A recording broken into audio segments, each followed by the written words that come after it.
بسم اللہ الرحمن الرحیم فصل البرہان قسمانی برہان کی جمع براہین. ابھی بحث برہان ہی کی چل رہی ہے. بدیہی کی 6 قسمیں بتایا تھا، ان میں سے ایک قیاس برہانی ہے، اور برہان کی تعریف کیا تھا قیاس مؤلف من الیقینیات بدیہیۃ کانت او نظریۃ منتہیۃ الیہا. سمجھ رہے ہیں؟ اب پھر بدیہی کی انہوں نے 6 قسمیں کی تھیں. سمجھ رہے ہیں؟ ان میں سے آخری قسم متواترات تھی. بدیہی کی 6 قسمیں پڑھ چکے، اولیات، فطریات، حدسیات، ایسے ہی مشاہدات، پھر تجربیات، پھر متواترات. یہ 6 قسمیں ہو گئی تھی نا. برہان مرکب ہوتا ہے مقدمات یقینیہ سے. اب وہ چاہے سب کے سب بدیہی ہوں، سمجھ میں آگئی بات، یا یہ کہ بعض بدیہی ہوں اور بعض ایسے نظری ہوں جو نظری بدیہی تک منتہی ہوں. بدیہی کا مطلب یہ ہے کہ نظری ہوں مگر اس نظری کو کسی بدیہی سے معلوم کر لیا جائے. تو آپ بدیہی سے جب مرکب ہے تو بدیہی کی 6 قسمیں کی. احدھا الاولیات، ثانیھا الفطریات، ثالثھا الحدسیات، رابعھا المشاہدات، خامسھا التجربیات، سادسھا المتواترات. 6 قسمیں ہو گئیں. اب یہاں سے برہان کی 2 قسمیں کر رہے ہیں. برہان کی 2 قسمیں، لمی و انی. احدہما لمی و ثانیہما انی. ایک لمی ہے جو لم سے بنا ہے، کسی شے کی علت اور اس کے راز کو جاننا، اور دوسری قسم انی ہے. بات سمجھ میں آئے گی؟ لمی کس کو کہتے ہیں؟ برہان لمی.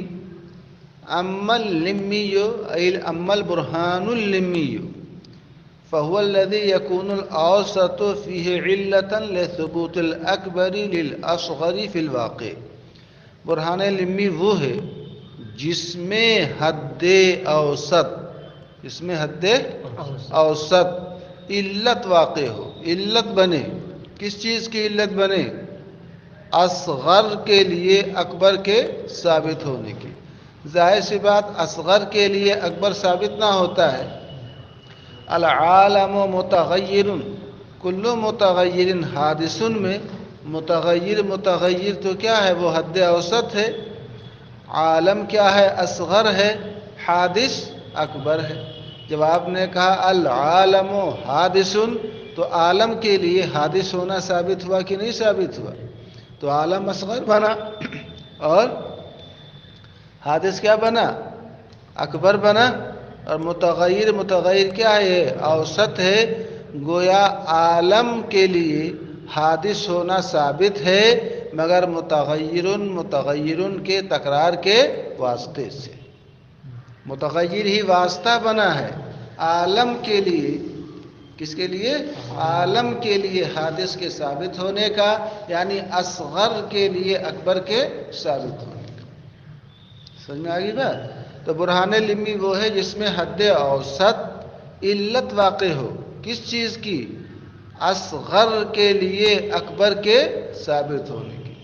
کہ اصغر کے لیے اکبر کا ثبوت جو واقع میں ہے تو اس کی علت یہ حد اوسط ہے. کما انہ واسطۃ للحکم فی الذہن. بازی میں آگئی، یعنی واقع میں اصغر کے لیے اکبر کے ثبوت کی حد اوسط کیا ہے؟ علت ہے. جس طریقے سے حد اوسط واسطہ ہے. حد اوسط کیا ہے؟ واسطہ ہے. کس چیز کے لیے؟ للحکم فی الذہن، ذہن میں حکم کے لیے. ایسی بات ہے حد اوسط ہی کے واسطے سے نہ اصغر کے لیے اکبر کا ثبوت ہوا ہے.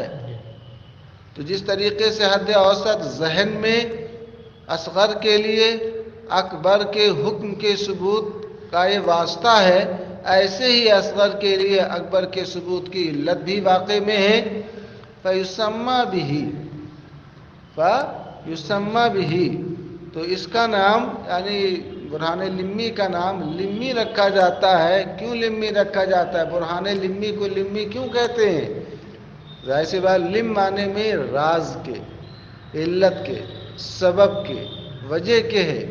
فیسمى به، تو برہان لمی کا نام لمی رکھا جاتا ہے لافادتہ اللمیۃ والعلیہ، اس لیے کہ یہ لمیت اور علیت کا افادہ کرتا ہے۔ لمی کا معنی، لم کا معنی علت، بس میں آگی، یعنی یہ برہان اس بات کا فائدہ دیتا ہے کہ اصغر کے لیے اکبر کے ثبوت کی علت یہی حد اوسط ہے۔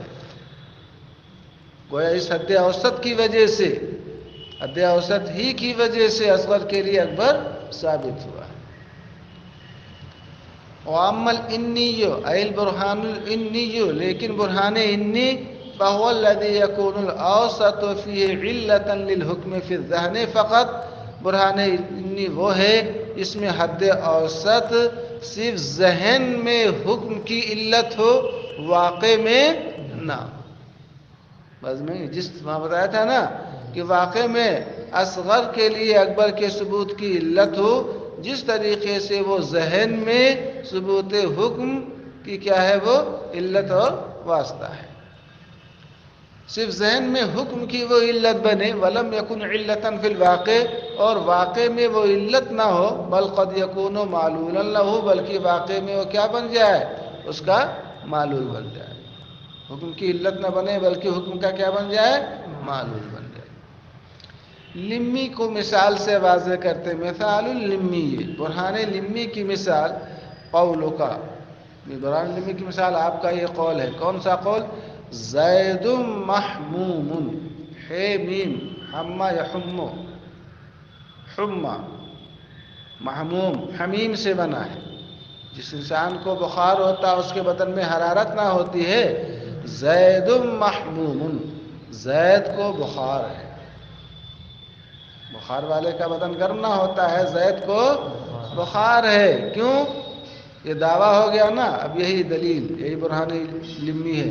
لِأَنَّهُ مُتَعَفِّنُ الْأَخْلَاطِ، اس لیے کہ اس کے اخلاط، ہر انسان کے بدن میں سودا، صفرا، بلغم، دم، سودا، صفرا، بلغم، دم، یہ چار چیزیں ہوتی۔ انسان کوئی چیز کھاتا ہے تو کھانے کے بعد کچھ چیزیں جو بالکل سیاہ کی طرح ہو جاتی ہیں، کوئلے کی طرح، کچھ چیزیں صفرا زرد رنگ کا مادہ بن جاتی ہیں، کچھ چیزیں بلغم بن جاتی ہیں، اور کچھ چیزیں وہی دم یعنی خون بن جاتی ہیں۔ سمجھ رہے نہیں اس میں؟ تو سودا وغیرہ جو ہوتا ہے وہ پیشاب پخانے کے راستے سے باہر ہوتا ہے، صفراوی مادہ اس کے اندر زرد مادہ ہوتا ہے، بلغم ہوتا ہے ناک وغیرہ کے ذریعے، کھکھار کے ذریعے خارج ہوتا ہے، اور خون کی جزوِ بدن بنتا ہے۔ کچھ بھی کھاتا ہے، اسی طرح کوئی بھی چیز آپ پکاتے ہیں تو اس کا بھی یہی حال ہوتا ہے پکنے کے بعد، ایسے ہی ہے۔ تو زید کو بخار ہے، کیوں؟ لِأَنَّهُ مُتَعَفِّنُ الْأَخْلَاطِ، اس لیے کہ اس کے جو اخلاط اربعہ، سودا، صفرا، بلغم، دم، یہ اخلاط اربعہ ہیں، ان میں فساد ہے۔ ان میں کیا پیدا ہو گیا ہے؟ فساد پیدا ہو گیا، فاسد ہو گیا ہے۔ وَكُلُّ مُتَعَفِّنِ الْأَخْلَاطِ مَهْمُومٌ، اور جس انسان کے اخلاط فاسد ہو جائیں وہ کیا ہوتا ہے؟ بخار والا ہوتا ہے، بخار زدہ ہوتا ہے، تپ زدہ ہوتا ہے۔ فزید محموم، زید کے اخلاط میں تعفن ہے، جس کے اخلاط میں تعفن ہو بخار والا ہے تو زید کیا ہے؟ بخار والا ہے، فزید محموم۔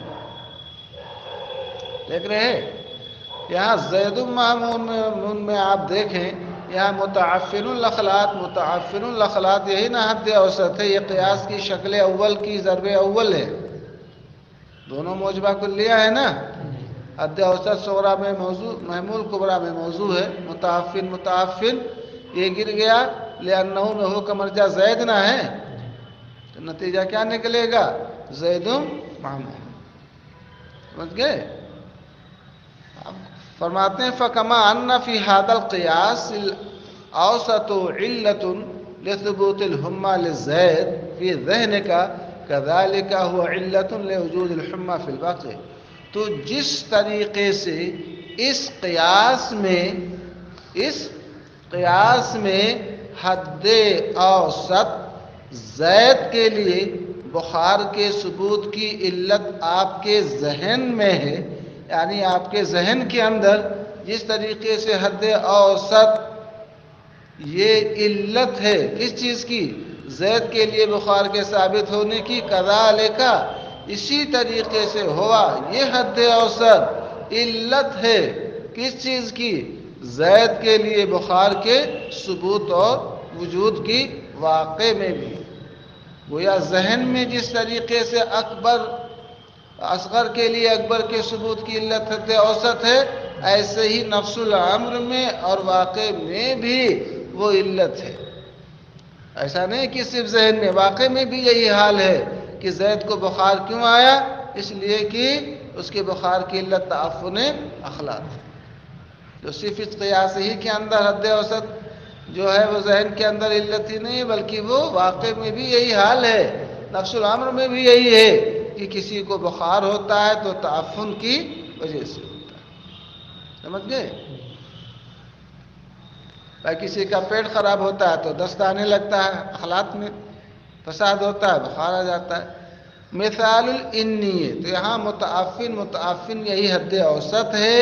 یہ حد اوسط جس طریقے سے آپ کے ذہن میں اصغر کے لیے اکبر کے ثبوت کی علت ہے، ایسے ہی نفس الامر میں بھی واقع میں بھی اصغر کے لیے اکبر کے ثبوت کی علت ہے۔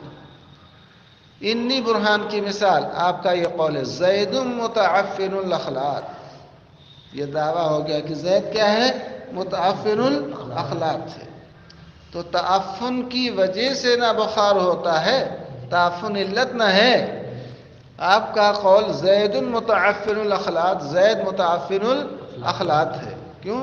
لأنہ محموم، اس لیے کہ اسے بخار ہے، اس لیے کہ اسے کیا ہے؟ بخار ہے۔ بخار بتا رہا ہے کہ اس کے اخلاق میں کیا ہے؟ تعفن ہے۔ وَكُلُّ مَحْمُومٍ مُتَعَفِّنُ الْأَخْلَاق، اور ہر بخار والا کیا ہوتا ہے؟ متعفن الاخلاق ہوتا ہے۔ فَزَيْدٌ مُتَعَفِّنُ الْأَخْلَاق، تو زید کے اخلاق میں کیا ہے؟ تعفن ہے۔ آپ یہاں غور کریں گے، دعویٰ ہے زید متعفن الاخلاق ہے، سمجھ رہے ہیں؟ کیوں؟ اس لیے کہ اسے بخار ہے، اور جسے بخار ہوتا ہے اس کے اخلاق میں کیا ہوتا ہے؟ تعفن ہوتا ہے۔ تو زید کے اخلاق میں کیا ہے؟ تعفن ہے۔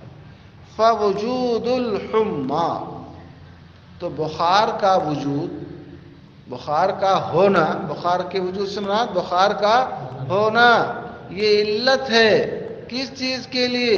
لثبوت کونہ متعفن الاخلاق فی الذہن کا، بس باقی بخار کا ہونا یہ علت ہے کس چیز کی لیے؟ کس چیز کی علت ہے؟ زید کے لیے تعفن اخلاق کے ثبوت کی۔ کہاں پر؟ آپ کے ذہن میں، یعنی آپ کے ذہن میں، آپ کے ذہن میں بخار کا ہونا یہ علت ہے کس چیز کی؟ زید کے لیے تعفن اخلاق کے ثبوت کی۔ ہم نے کسی کو بخار زدہ دیکھا تو ہم نے اپنے ذہن میں یہ سمجھا کہ اس کا بخار ہونا یہ علت ہے کس چیز کی؟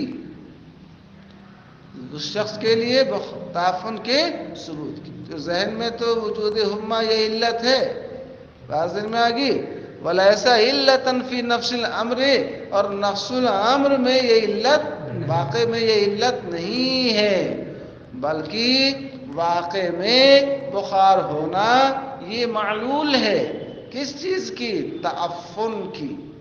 وہ تعفن علت ہے اور بخار یہ اس کا معلول ہے، کہ تعفن جب ہوگا تبھی نہ بخار آئے گا۔ تو فرماتا ہے لیسا علتن فی نفس الامر، بخار کا ہونا نفس الامر میں یہ علت نہیں ہے زید کے لیے متعفن الاخلاق ہونے کی، بل عسى ان يكون الامر فی الواقع بالعکس، بلکہ ہو سکتا ہے کہ واقع میں معاملہ بالکل برعکس ہو، یعنی وجود حمى یہ علت نہ ہو نفس الامر میں، بلکہ یہ معلوم ہے۔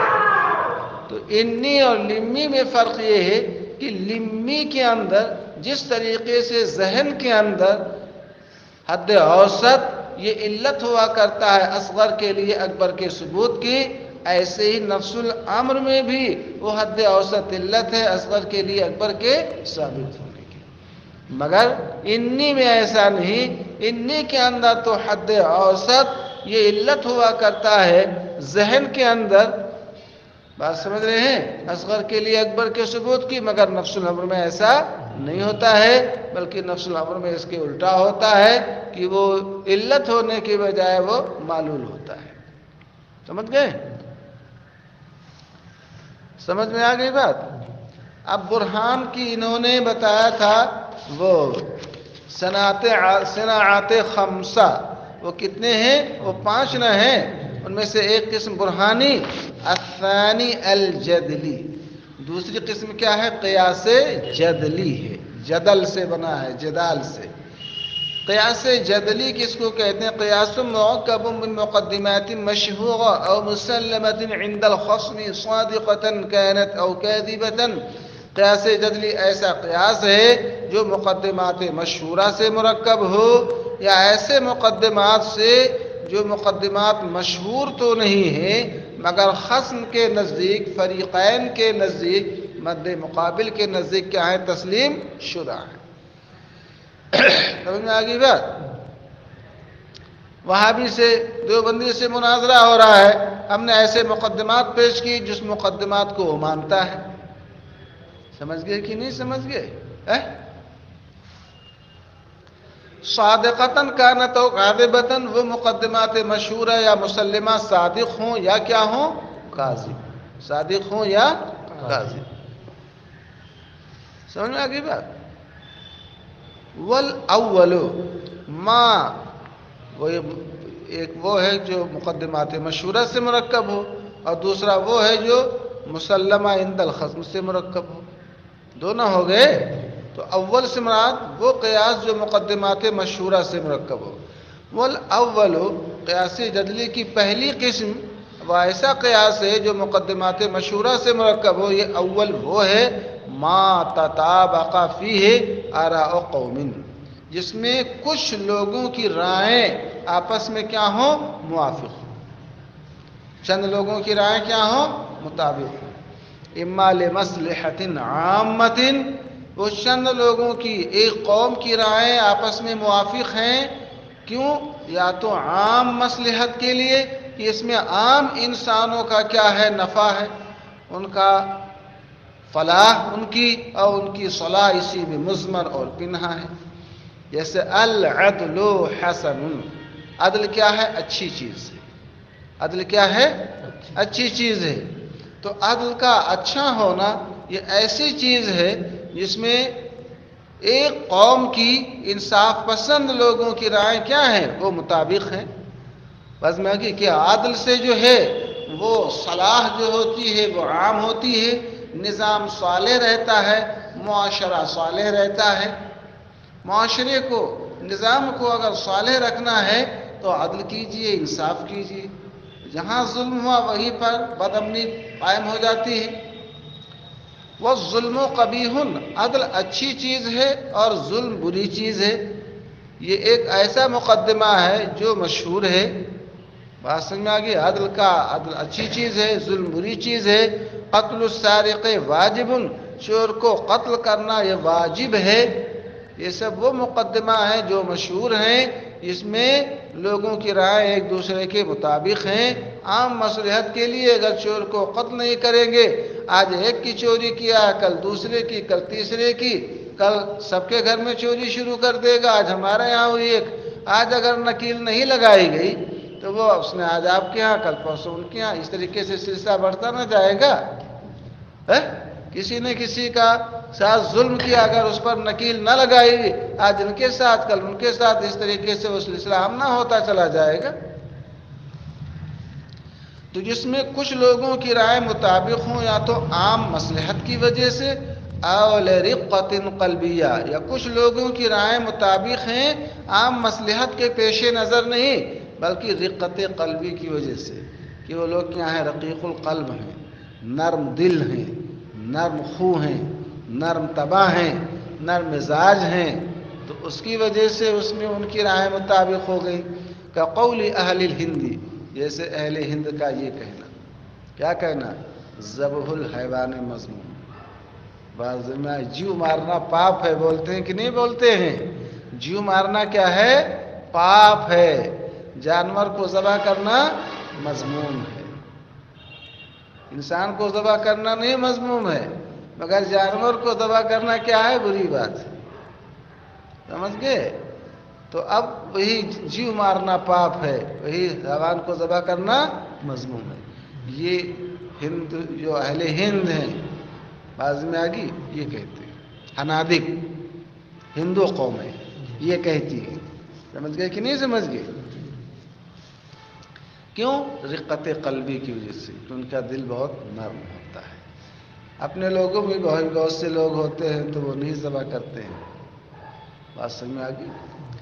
اب انفعالات خلقیت، یا کچھ لوگوں کی رائے عام مصلحت یا رقت قلبی کی وجہ سے نہیں، بلکہ انفعالات خلقی یا مزاجی کی وجہ سے، کہ ان کے اخلاق یا ان کے مزاج جو ہوتے ہیں وہ بہت جلد متاثر ہو جاتے ہیں. انفعال کا معنی کسی شے سے متاثر ہو جانا، تو ان کا مزاج اور ان کا اخلاق کسی چیز سے کیا ہو جاتا ہے؟ متاثر ہو جاتا ہے، کسی چیز کا اثر قبول کر لیتا ہے.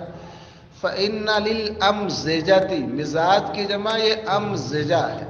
فَإِنَّ لِلْأَمْزِجَةِ وَالْعَادَاتِ دَخْلًا عَظِيمًا فِي الْاعْتِقَادَاتِ، کیونکہ مزاجوں اور عادتوں کا اعتقادات کے بارے میں بڑا گہرا دخل ہوتا ہے.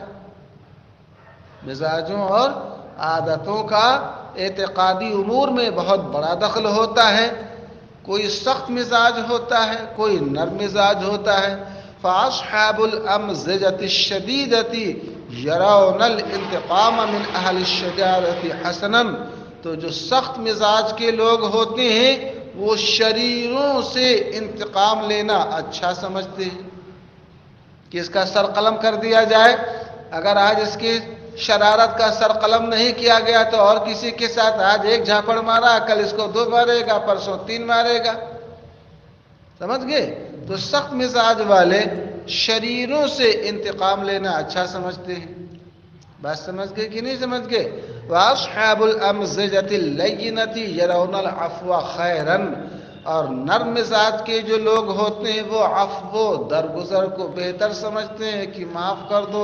نبی اکرم صلی اللہ تعالی علیہ وسلم کو فرمایا گیا وَلَوْ كُنْتَ فَظًّا غَلِيظَ الْقَلْبِ لَانفَضُّوا مِنْ حَوْلِكَ فَاعْفُ عَنْهُمْ وَاسْتَغْفِرْ لَهُمْ.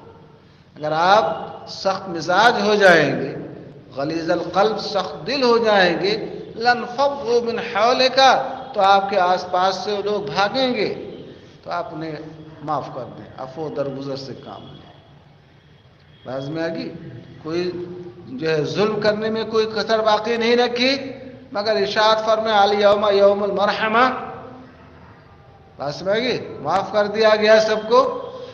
تو فرماتے ہیں کہ نرم، دیکھیے اعتقادی امور میں کچھ لوگ سمجھتے ہیں کہ عفو اچھی چیز ہے، اعتقادی ہے کسی کا یہ کہ نہیں انتقام اچھی چیز ہے. تو سخت مزاج والوں کا اعتقاد ہے انتقام اچھی چیز ہے، اور نرم مزاج والوں کا اعتقاد کیا ہے؟ کہ عفو درگزر اچھی چیز ہے. وَلِذَلِكَ تَرَى النَّاسَ مُخْتَلِفِينَ فِي الْعَادَاتِ وَالرُّسُومِ، یہی وجہ ہے. کیا وجہ ہے؟ کہ اعتقادی امور میں لوگوں کے مزاجوں کا بڑا گہرا دخل ہوتا ہے. جو جس مزاج کا ہوتا ہے تو وہ اسی قسم کا اپنا اعتقاد رکھتا ہے. اسی لیے عادتوں اور رسموں میں آپ لوگوں کو مختلف دیکھتے ہیں.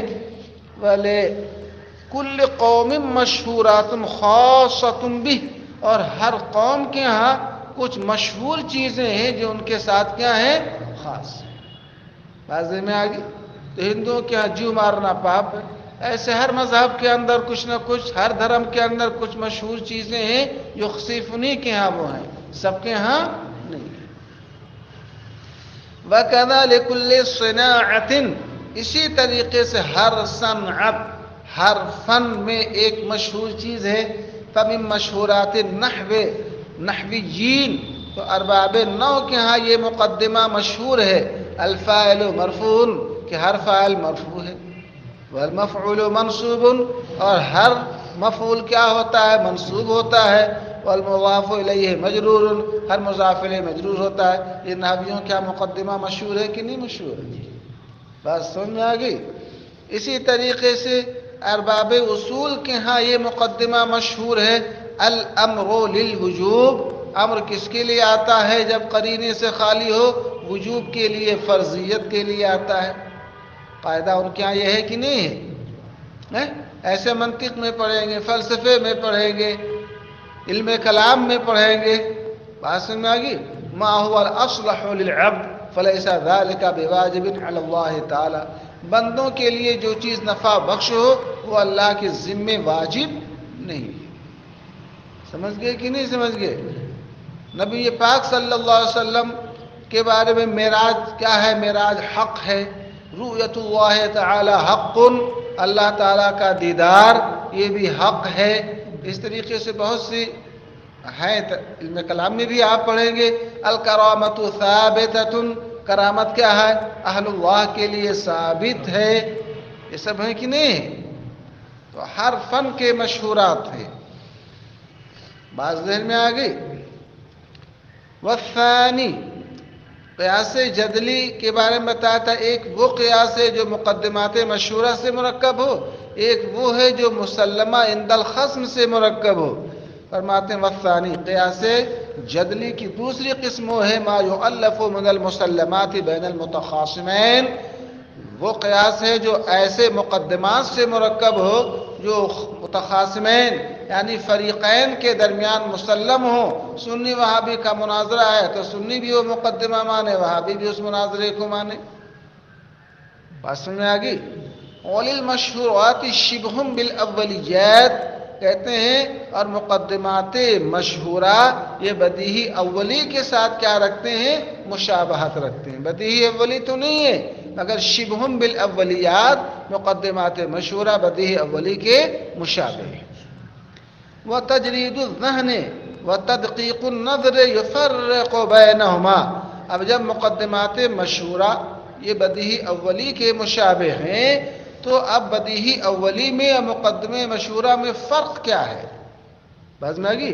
تو کہتے ہیں تجرید ذہن اور تدقیق نظر مقدمات مشہورہ اور بدیہیہ میں فرق کرتی ہے۔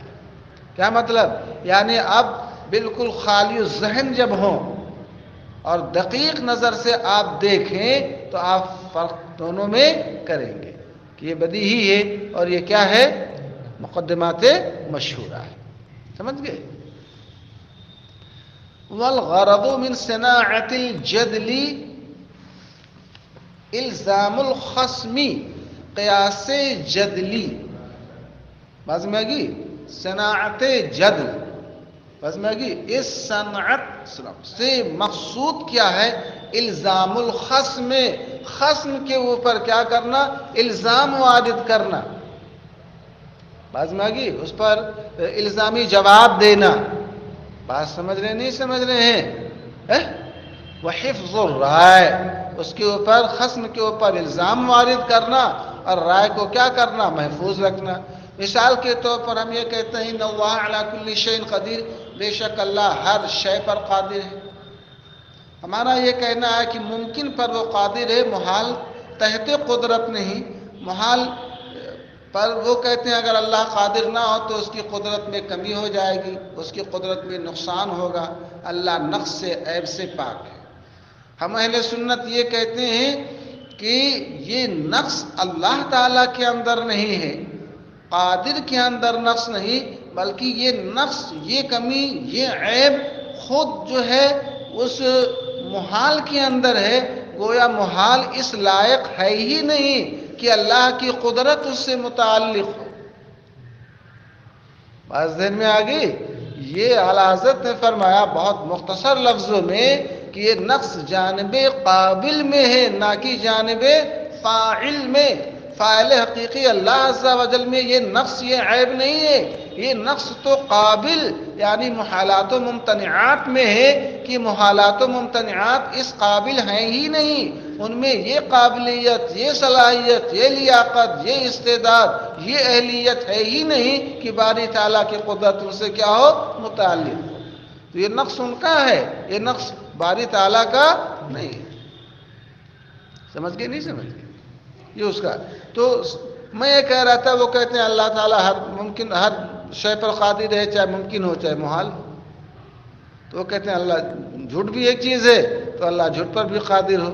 تم کہتے ہیں جب اللہ تعالیٰ تمہارے یہاں جھوٹ پر قادر ہے تو ہو سکتا ہے ان اللہ علی کل شیء قدیر، جب وہ جھوٹ پر قادر ہو تو ہو سکتا ہے کہ اس کا یہ کلام ہی کیا ہو، جھوٹا ہو. ان اللہ علی کل شیء قدیر، تو جھوٹ سے کوئی حق بات تو ثابت نہیں نہ ہوگی. اس طور پر الزام تمہارا جھوٹ پر قادر ہے تو ہو سکتا ہے اس نے جھوٹا یہ کہا ہو. سمجھ گئے؟ اس طریقے سے چلیے.